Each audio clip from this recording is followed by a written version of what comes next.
اللہ تعالیٰ نے قرآن مجید میں ارشاد فرمایا ہے کہ لَقَدْ كَانَ لَكُمْ فِي رَسُولِ اللَّهِ أُسْوَةٌ حَسَنَةٌ،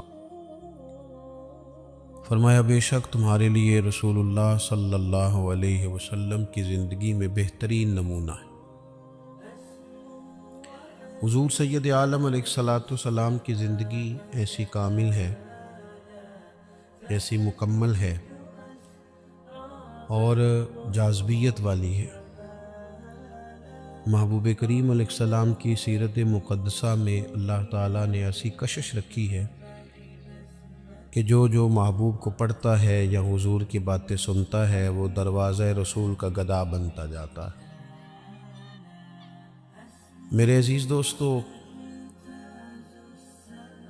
ہم جو لوگ ہیں، ہمارے ہاں ڈھیر سارے ایسے لوگ ہوتے ہیں جو ساری زندگی تعین نہیں کر پاتے کہ میرا مقصد حیات کیا ہے،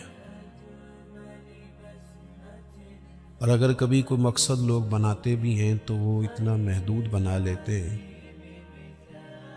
کہ اس مقصد کے ہوتے ہوئے بھی وہ اپنے آپ کو بیکار اور ناکام سمجھتے ہیں۔ کسی شخص نے مقصد بنا لیا ہے کہ مجھے پیسے اکٹھے کرنے، وہ پیسے جمع لاکھوں کروڑوں مل گئے، اب کیا کرے بھی؟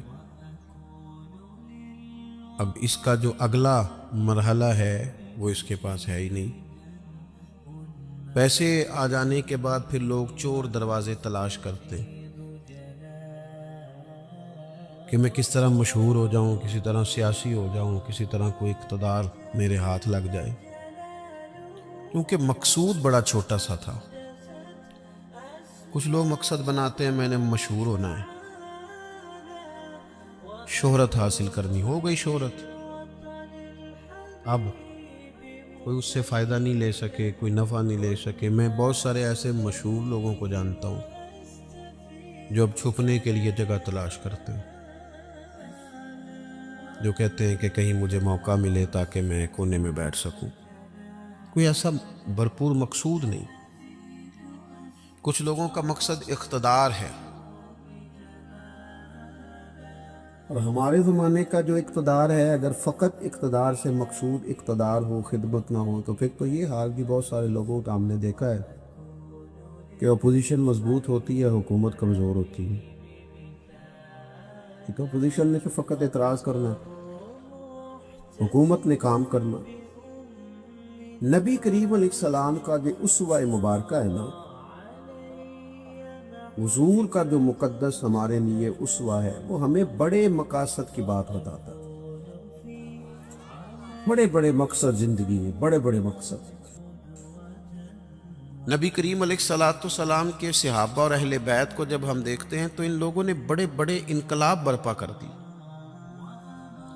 بڑے مقاصد کی بات کرتے تھے وہ لوگ، چھوٹی موٹی بات نہیں۔ ہمارے ہاں دائرہ کار بڑا محدود ہے، بعض لوگ بھی بڑی محدود اور بڑی چھوٹی باتیں کرتے ہیں۔ مثلا اب یہ کتنی بڑی بات ہے کہ کوئی آدمی کسی کو دیندار سمجھے، نبی پاک علیہ السلام کے مصلی پہ بیٹھا سمجھے، کتنا بڑا اس نے درجہ دیا۔ اس نے کہا یار یہ دیکھو، یہ حضور علیہ الصلوۃ والسلام کے دین کا پیغام دینے، کتنا بڑا اس کو درجہ دیا گیا تھا، تو اس بندے کو کتنا بڑا مقصد اس کے سامنے ہونا چاہیے تھا کہ میں نے دین کا کام کرنا، کیونکہ لوگوں نے اسے ایک بڑا درجہ دیا ہے۔ لیکن اگر وہ ذہن یہ بنا لے کہ میں ذرا دیکھوں جو آنے والا ہے وہ کچھ آپر لے کے آیا ہے کہ نہیں، اگر اس کا یہ ذہن بن جائے کہ میں نے کہیں جانا ہے تو کچھ 40,000 ملے گا کہ نہیں، تو اتنی بڑی تیری حیثیت اللہ نے بنائی ہے اور تو نے بند کہاں کر لیا اپنے آپ۔ علماء انبیاء کے وارث ہیں، تجھے تو بہت بڑی بات کرنی چاہیے تھی، اور تو کہاں بند ہو گیا چند ہزار میں۔ بڑے مقاصد جو ہوتے ہیں نا، بڑے مقاصد زندگی میں، حضور کا اسوہ مبارکہ ہمیں بڑے مقاصد کی بات بتاتا ہے۔ ہم جو کہ احادیث کو روز سنتے ہیں، روز پڑھتے ہیں، تو ہم اس طرح سے اس کی گہرائی میں اترتے نہیں جیسے ہمیں اترنا چاہیے۔ حضور کا ہر فرمان ایک مقصد کی بات کرتا ہے، ہر فرمان۔ چلے جن لوگوں کو بڑا سادہ سا مختصر جملوں میں احادیث یاد ہیں، چند باتیں تو انہیں بھی حضور کی یقیناً یاد ہوگی۔ نبی کریم نے فرمایا تم میں سے بہترین وہ ہے جو لوگوں کے حق میں بہتر ہے۔ آپ اس پر پورا غور کریں۔ تشریف رکھیں، محبت سے جی، محبت سے پیش ہے، پیار سے بھی۔ اللہ آپ کو سلامت رکھے، برکات عطا فرمائے، خوش رکھے۔ آپ سارے موبائل ضرور چلائیں، لیکن صرف موبائل نہ چلائیں، تھوڑی ہماری بھی بات سنیں۔ اللہ تعالیٰ آپ کو خوش رکھے۔ تھوڑی سی میری بات پر آپ توجہ دیں گے تو مجھے بات کرنے میں آسانی ہوگی۔ میں نے چند ایک گزارشات آپ سے کرنی۔ حضور نے فرمایا تم میں سے بہتر وہ ہے جو لوگوں کے حق میں۔ اب یہ ایک جملہ حدیث پاک کا اگر ہم صحیح طرح اپنی زندگی میں نافذ کر لینا، اتنا ہی، یار میں نے بہتر بننا ہے، اپنے بچوں کے حق میں بھی، بہن بھائیوں کے حق میں بھی، بیوی اور سسرال کے حق میں بھی، ننیال اور ددیال کے حق میں بھی، میں نے ان کا کوئی نہ کوئی نفع کرنا ہے۔ یہ حضور کی ایک حدیث انسان کو اتنا بڑا مقصد دے دیتی ہے نا،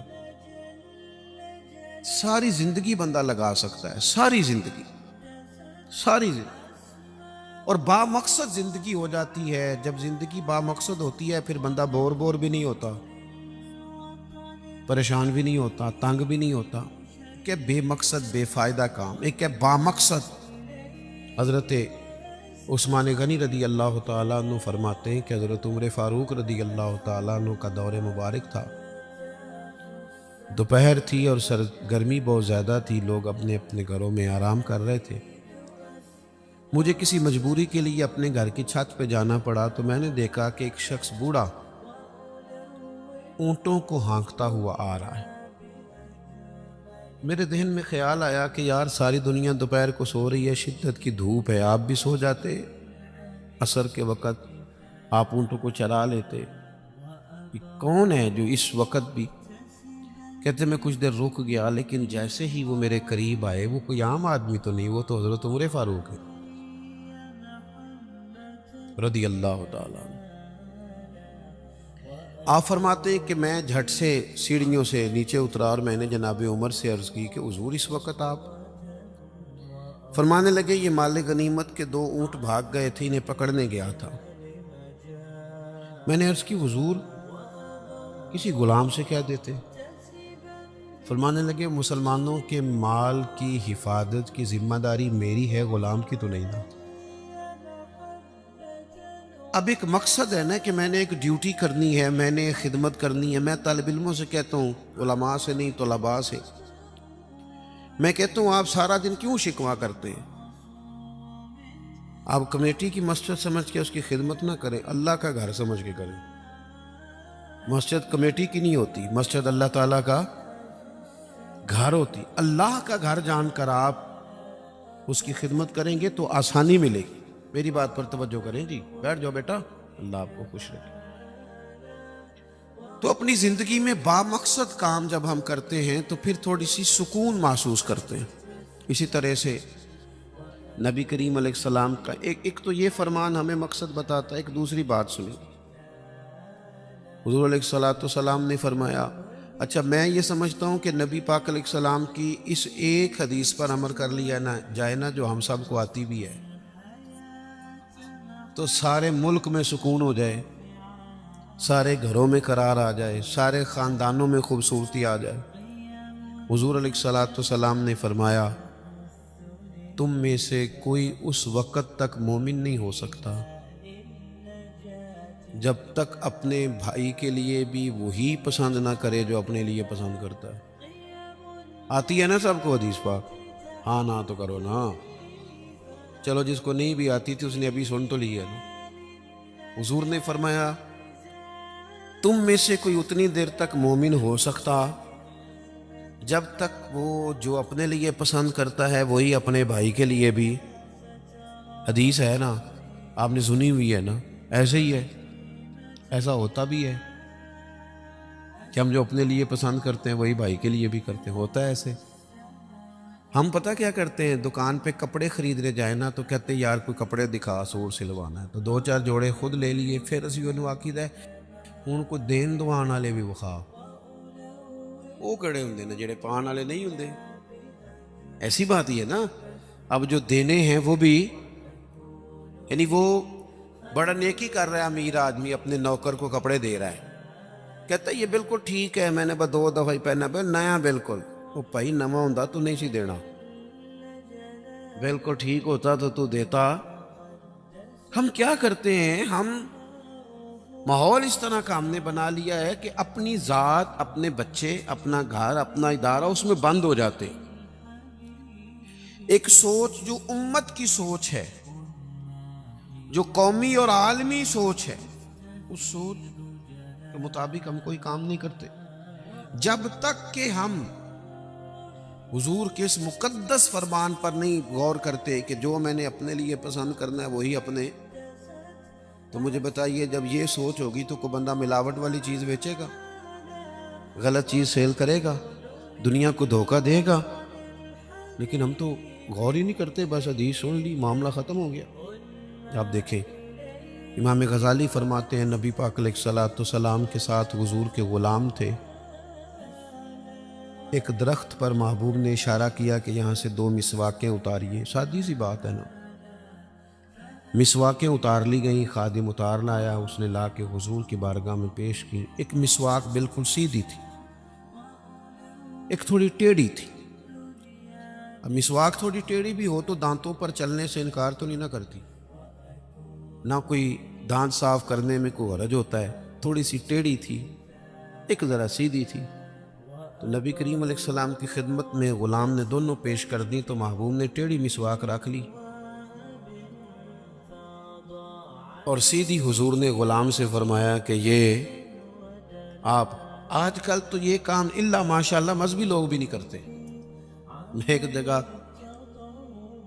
دینی مدرسوں کے اہتمام کرنے والے جو لوگ تھے ان کی میٹنگ تھی، تو وہاں ایک صاحب نے بڑا تقویٰ بیان کیا، کہنے لگا میں نے کبھی مدرسے کی روٹی نہیں کھائی، حالانکہ مدرسے کا محتمم ہوں، میں نے نہیں کبھی چکھی، اتنا پرہیزگار ہوں۔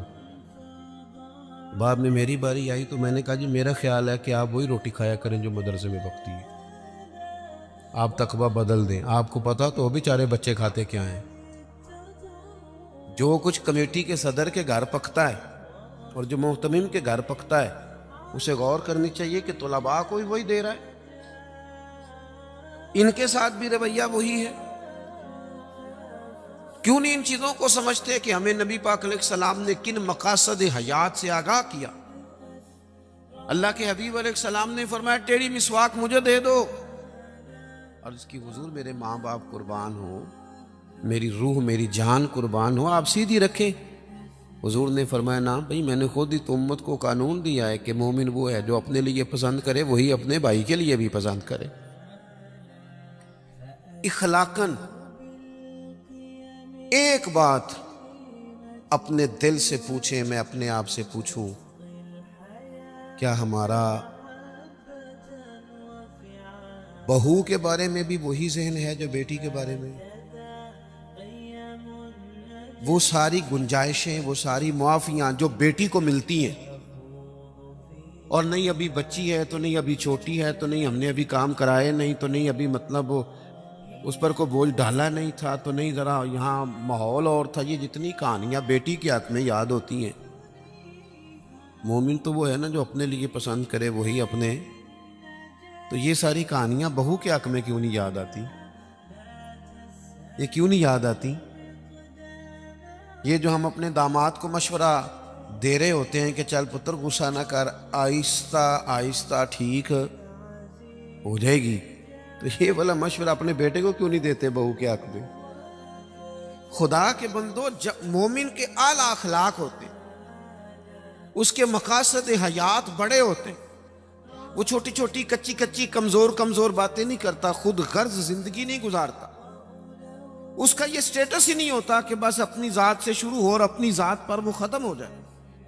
وہ بڑی باتیں کرتا ہے، بڑے خیالات کا مالک ہوتا ہے، بڑے حوصلے ہوتے ہیں اس کے، اس کا ظرف بڑا ہوتا ہے۔ اس کی سوچ بڑی ہوتی ہے، اس کا مزاج بڑا ہوتا ہے. تو اپنی زندگی کے اندر حضرت بایزید بسطامی رحمۃ اللہ علیہ کا ایک یہودی پڑوسی تھا اور مخالف بھی بڑا تھا. ساری زندگی اس نے حضرت بایزید کی مخالفت کی. کچھ لوگوں کو پتہ ہوتا ہے کہ جس کی میں مخالفت کر رہا ہوں بندہ ٹھیک ہے، پر اندر کے حسد کا کیا کچھ نہیں جا سکتا. ساری زندگی حسد کرتے اس نے بھی کیا اور بڑی غلط باتیں پھیلائیں. اس سے کوئی غلطی ہو گئی، اس یہودی سے جو یہودیوں کا عالم تھا، اس سے کوئی غلطی ہو گئی. یہودی اس سے ناراض ہو گئے، حالات اس کے خراب ہو گئے. اتنا غریب ہو گیا کہ وہ چراغ جلانے کو بھی پیسے کوئی نہیں. بچہ تھا چھوٹا سا، وہ اندھیرے میں ڈرتا تھا، روتا تھا. حضرت بایزید بسطامی گھر آئے تو اپنی گھر والی سے پوچھنے لگے، کل بھی میں نے نوٹ کیا یہ بچہ روتا ہے، آج بھی نوٹ کیا. تو کہنے لگی، وہ جو گھر والوں سے پوچھا جو بھی گھر میں موجود تھا، انہوں نے کہا جناب وہ غربت ہے، آپ کو پتہ ہے اس کے حالات بڑے کمزور ہو گئے ہیں، تو بچہ اندھیرے سے ڈرتا ہے، چراغ جلانے کو تیل کوئی نہیں، پیسے کوئی نہیں. دشمن ہے، ساری زندگی مخالفت کی. حضرت بایزید نے چراغ میں بتی بھی ڈالی، تیل بھی ڈالا، اس کے دروازے پہ دستک دی. وہ یہودی باہر آیا، آ کر کے آپ کی طرف دیکھا تو آپ نے نا اس کے بولنے سے پہلے فرمایا کہ پوری گلی اور چوک دیکھ لے، بندہ کوئی دیکھ نہیں رہا، اور تو مجھے جانتا ہے میں جھوٹ نہیں بولتا، میں بتاؤں گا بھی کسی کو نہیں. یہ تو چراغ رکھ لے تاکہ تیرا بچہ سو جائے، آرام سے وہ لیٹ جائے، میں کسی سے ذکر نہیں کروں گا، تیرا میرا راز رہے گا، اور میں نے رات کو میں آیا ہوں دیکھ بھی کوئی نہیں رہا. وہ یہودی کہتا ہے بولنے کی طاقت ہی کوئی نہ رہی. ہم تو دشمن کو بھی پاکیزہ سزا دیتے ہیں، ہم تو دشمن کو بھی پاکیزہ سزا دیتے ہیں.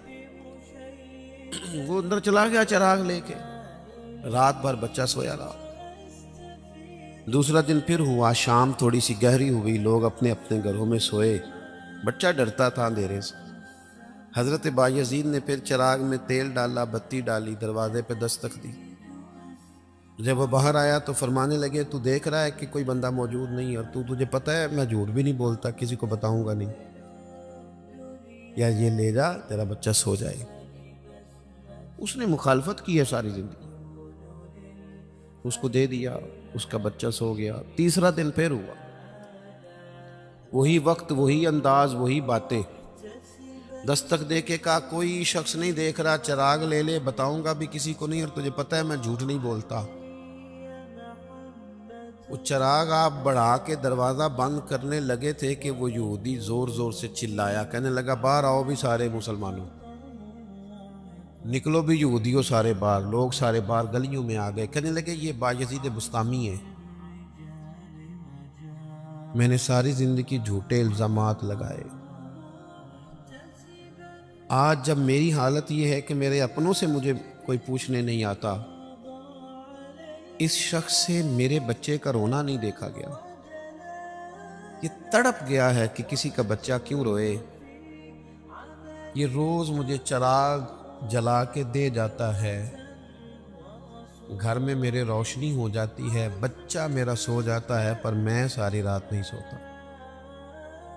میں آج تم سب کو گواہ بنا کے کہتا ہوں، جو میں نے ان کے بارے میں زندگی بھر کہا وہ سارا غلط تھا. اور یہ بھی تمہیں بتاتا ہوں کہ پہلے میں نے دین اسلام سنا تھا، 3 دن ہو گئے میں دین کو دیکھ رہا ہوں. پہلے سنا تھا، میں دیکھ رہا ہوں. کہنے لگا میں تم سب کو گواہ بنا کے کہتا ہوں کہ بایزید بھی سچے ہیں، بایزید کا دین بھی سچا ہے، اور جس رسول کا یہ کلمہ پڑھتے ہیں وہ رسول بھی سچے ہیں. اس نے کلمہ پڑھا اور مسلمان ہو گیا. ہمارا یہ حال ہے کہ سگا بھائی کہتا ہے کہ مجھے کارنر والا پلاٹ چاہیے، وہ پھر ساری باتیں یاد آ جاتی ہیں اس کو. کہتا ہے کارنر والا چاہیے چونکہ کام تو پہلا میں لگا سا، کمائی تو پہلے میں نے کی تھی، لہذا چھوٹا بھائی جو ہے وہ تو دیر سے آیا تھا تو اس کا تو حق ہی نہیں بنتا وہ پیچھے جائے. اور کارنر والا پلاٹ یہ زیادہ دیر نہیں لگے گی، 20-25 سال گزریں گے. اس طرح آپ والد کو پریشان کر رہے ہیں، اس طرح آپ کے بچے آپ کو کریں گے، خدا نہ کرے۔ وہ بھی کہیں گے ابا یہ کارنر والا میرا ہے، تو کدھر سے آ گیا؟ تو حضور نے ہمیں اعلیٰ مقاصد، اعلیٰ اخلاق، اعلیٰ کردار، بڑی باتیں کرنے کا۔ ہمارے پاس بڑی کہانیاں ہوتی ہیں پر ساری اپنے حق میں، بڑے دلائل ہوتے ہیں پر سارے اپنے حق میں، بڑی باتیں آتی ہیں پر ساری۔ ہمارے ایک بزرگ کہا کرتے تھے میں ایسے بیوقوفوں کو جانتا ہوں جو کوئی چیز بھی پھینکے نا تو اپنے گھر میں ہی پھینکتے ہیں، حالانکہ بھولے بھلے بیوقوف اپنے گھر میں پھینکیں۔ تھوڑی سی نا خود غرضی کی چادر اتاری جائے، بڑی سوچیں پیدا کی جائیں، بڑے مقاصد پیدا کیے جائیں، تھوڑا سا نا بندہ کسی کے لیے بھی کبھی دعا کرے، کبھی اس کی آرزو ہو کہ کسی اور کے حق میں بھی وہ خیر کا جملہ کہے۔ حضرت مولا علی شیر خدا کرم اللہ تعالی وجہ الکریم، میں نے یہ دیکھا ہے کہ جو بندے جس کے بچے روز 4,000 کے برگر کھا جاتے ہیں نا، اس کا ملازم اگر کہہ دینا کہ جناب اس دفعہ نا میرے لیے کچھ مشکل آ گئی ہے، کو 5,000 ایڈوانس چاہیے، تو جس کے گھر میں روز بچے کھانا پکنے کے باوجود 4,000 کا فاسٹ فوڈ کھاتے ہیں، وہ ملازم سے کہہ رہا ہوتا ہے تو خرچے کیوں نہیں کٹ کردا، اپنی طاقت کے مطابق خرچ کر۔ دوسروں کو نصیحت کرنا آسان ہے، لیکن کیا مسئلہ ہے کہ ہم اپنے بچوں کے حق میں جتنی آسانیاں چاہتے ہیں وہ دوسروں کے بچے بچے نہیں، دوسروں کی اولاد اولاد نہیں۔ دوسرے کے گھر میں روشنی ہوگی تو ہم کیا سمجھتے ہیں کہ دنیا سے روشنی کم ہو جائے گی؟ کبھی بھی نور بانٹنے سے نور کم نہیں ہوتا۔ ایک شمع سے ہزاروں دیے بھی جل جائیں تو پہلی والی کی روشنی میں کبھی کمی نہیں آتی۔ اس لیے چھوٹی سوچوں سے باہر نکلا جائے، بڑی مضبوط مستحکم یہ سوچیں زندگی میں پیدا کی جائیں۔ اگر ہم محدود زندگی گزاریں گے تو پھر ٹھیک ہے، اپنی ذات سے بات شروع ہوتی ہے، اپنی ذات پہ ختم ہو جاتی ہے۔ اور یہ اس ملک میں یہ باقاعدہ پرموٹ کی گئی ہیں چیزیں، پرموٹ۔ جب تک کوئی میرے ساتھ چل رہا ہے تب تک وہ بالکل ٹھیک ہے، اور جس دن میرے ساتھ نہیں اس دن کوئی نہیں سمجھ آ رہی ہے آپ کو میری بات کی۔ ہمیں ساری دنیا کو بھی بدنام کرنا پڑے تو ہم نے ہر اس شخص پر الزام لگانا ہے جو میرے خلاف ہے۔ ایسا نہ کریں، آپ ان چیزوں سے تھوڑا باہر نکلیں۔ اور یہ سارے کام کرتے ہیں، کسی ایک کا نہیں مسئلہ، سب سیاسی، سماجی، فلاحی، الا ماشاءاللہ مذہبی۔ جو میرے ساتھ ہے وہ ٹھیک ہے، جو میرے ساتھ نہیں بندہ ہی ٹھیک نہیں، سرے سے بات ہی ختم ہو گئی۔ وہ خدا کے بندو، یہ دعویٰ صرف نبیوں کو سجتا ہے، صرف رسولوں کو سجتا ہے۔ باقی کوئی شخص یہ دعویٰ کرے تو دعویٰ اس کا 100% غلط۔ تو اپنی زندگی کے اندر ان باتوں پر ضرور غور کریں کہ اعلیٰ حضرت مولا علی شیر خدا کرم اللہ تعالی وجہ الکریم گھر سے نکلے، اپنے غلام سے کہنے لگے آج ذرا خریداری کرنے چلے، بازار تشریف لے گئے، وہاں سے 2 سوٹ خریدے، ایک ذرا کم قیمت کا تھا، ایک ذرا زیادہ قیمت کا تھا۔ اب وہ خرید کے دونوں تھیلے میں ڈال لیے۔ آپ کا خادم کہتا ہے میں سمجھ گیا جو مہنگا ہے وہ آقا کا ہے اور جو سستا ہے وہ غلام کا ہے۔ کہتے لے کے واپس آئے، وہ چوک آ گیا، وہ جگہ آ گئی جہاں سے حضرت مولا علی نے اپنے کاشانہ نور پہ جانا تھا اور میں نے اپنے گھر جانا تھا۔ کہتے حضرت مولا کائنات فرمانے لگے ذرا میرے والا جوڑا مجھے دینا۔ کہتے میں نے وہ مہنگا والا نکال کے حضرت علی کو پیش کیا تو فرمانے لگے یہ نہیں میرا تو وہ دوسرا ہے۔ مجھے بتائیں کہ روب کپڑوں کا ہوتا ہے کہ کردار کا؟ 10 لاکھ کا جوتا ہو اور 20 لاکھ کا جوڑا ہو اور 1.5 کروڑ کی پجارو ہو اور جناب 20 کروڑ کا گھر ہو پر پیسے ہوں کرپشن کے، تو لوگ کوٹھی کے دروازے پہ کھڑے ہو کے کہہ دیتے ہیں غلط مال ہے اس کے پاس، بندہ ٹھیک نہیں۔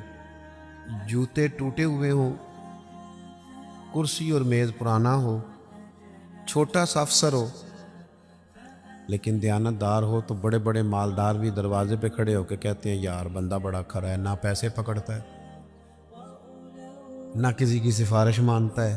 ہمارے شہر میں حاجی ابو داؤد محمد صادق صاحب رحمۃ اللہ علیہ بزرگ تھے، تو میں نے بڑی پجاروں سے اترنے والا پیر بھی نا بڑی پجاروں سے ملنے آیا، وہ پہلے چین والی گھڑی اتارتا تھا، پھر اپنی داڑھی دیکھتا تھا، اپنا لیول تو حاجی صاحب سادے سے بندے، تو بات سمجھ میں آتی تھی کہ روب کپڑوں کا نہیں ہوتا، روب تو کردار کا ہوتا ہے۔ اگر کردار مضبوط ہے تو کپڑے سادے بھی ہوں تو گزارا ہو جاتا ہے، لیکن کردار کچھ بھی نہ ہو، لوگ پیسوں کے زور پر، دولت کے زور پر، مال کے زور پر، بلکہ بعض لوگ تو ایسے ہیں جو خوشامدیوں کے زور پر، اپنے دائیں بائیں ادھر ادھر جو ان کے وظیفہ خار، نمک خار، خوشامد پسند ہے، ان کے زور پر اپنے آپ کو منوانا چاہتے ہیں۔ کردار اصل ہے، کردار حسن ہے، کردار رعنائی ہے۔ آپ ہمیشہ تب بڑے ہوں گے جب آپ کے اخلاق میں، معاملات میں، لین دین میں صفائی ہوگی۔